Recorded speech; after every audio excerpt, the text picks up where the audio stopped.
Nick Pister's our guy, STLtoday.com. He shows up in the front page often when the newspaper is delivered right to your front doorstep. He's our guy via Skype. Nick Pister, good morning.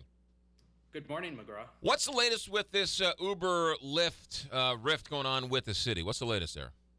Well, so Lyft is a ride-sharing app that essentially allows people to go on their mobile phone and order up a ride.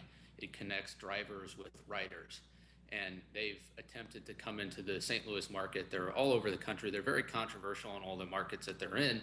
And they came into the St. Louis market and they were upsetting to some people because they weren't using the traditional St. Louis taxi commission system where they're doing all sorts of things, where being regulated, doing background checks, things like that. They're just sort of here operating. They're saying that they operate outside of that.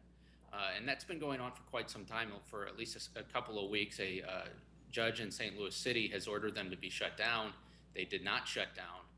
And then in the last week or so, this company, Uber, has been working with St. Louis Mayor Francis Slay, and Mayor Slay over the weekend said that he's going to ask the Taxi Commission to adopt some rules to allow this rival of Lyft, Uber, to come into the St. Louis market. So does the mayor have the power over the Taxi Cab Commission, or does the Taxi Cab Commission have power over the mayor? We do have a four-term mayor in the city of St. Louis, so he does have some power and some ability to persuade people. He and Charlie Dooley appoint the members of this commission. By law, though, some of those members of the commission have to be cab drivers and cab company owners, so essentially the people regulating taxis in St. Louis City and St. Louis County in some extent are people who actually own or operate the cabs. Right. They do not want these companies coming in, particularly Lyft and Uber. They believe that it could be a problem for their business model. What is the sticking point? What does Uber and Lyft have to agree to, do you think? Or what's the rumor that they have to agree to for the Taxi Cab Commission to sort of allow them to play in the pond? Well, these ideas of background checks and insurance are essentially the two main factors, particularly for Lyft. Lyft says that they actually require their drivers to have more insurance than traditional cab drivers have. They also say they perform more extensive background checks on their drivers. The Taxi Commission has said they have no way of knowing that.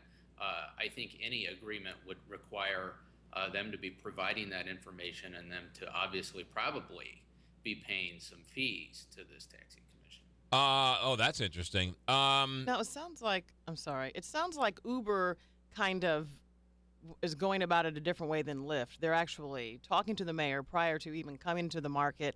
Do you think if Lyft would have come in, maybe talked to the mayor, perhaps the Taxi Cab Commission, things would have worked out differently? Or do you think that they would have still wanted to impose certain things? Yeah, I think it's possible that if Lyft had been working with the city before they arrived here, that things would be somewhat different. However, I think part of this is a marketing strategy. I think they come here, just start doing business, let everybody get all worked up so you get all this media coverage. It's on the front page, you're talking about it on your show, and everyone's talking about it. That's the best advertising for something that's new. Let's not forget, there are a lot of young people, young professionals that have moved into the city of St. Louis, and they really want this. They want these types of services. They like using these apps to order rides. I don't think this is going away. I think they're going to be here. They're going to find a way to be here, and politicians will hear. It's a great point. How much can the Taxi Cab Commission hold them out? Once I know the judge sort of put a stay, but how long is that going to last? And what's the argument against the Taxi Cab Commission? They're not the state Supreme Court. They can't keep a business out, can they?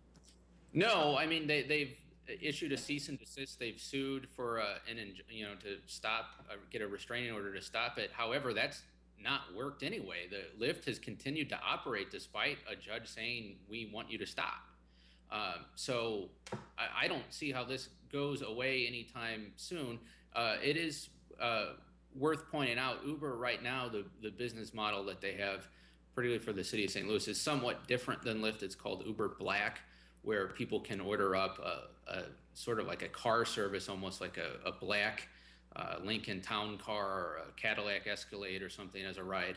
They do have a lower cost option called UberX that is similar to Lyft. You know, you keep saying Lyft is still going on, and while that's true, they don't have any cars available. So they've sort of didn't take down the webpage of the app, Yeah. but you can't get a car. So they've sort of complied with the order, I guess. Well, I think a lot of that is a matter of having drivers.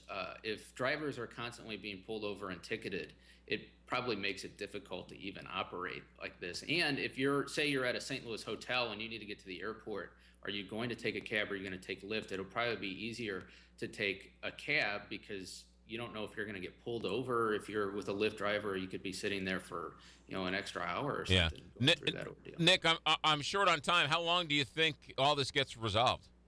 Oh, I think about another month or so. All right, good. Nick Pister, STLtoday.com. You read him all the time. The Political Fix. He's got his ear to the granite down there at City Hall, as usual. Nick, thanks for checking in. Have a good week. We'll talk to you soon. See ya. Nick Pister here on the Big 550 KT.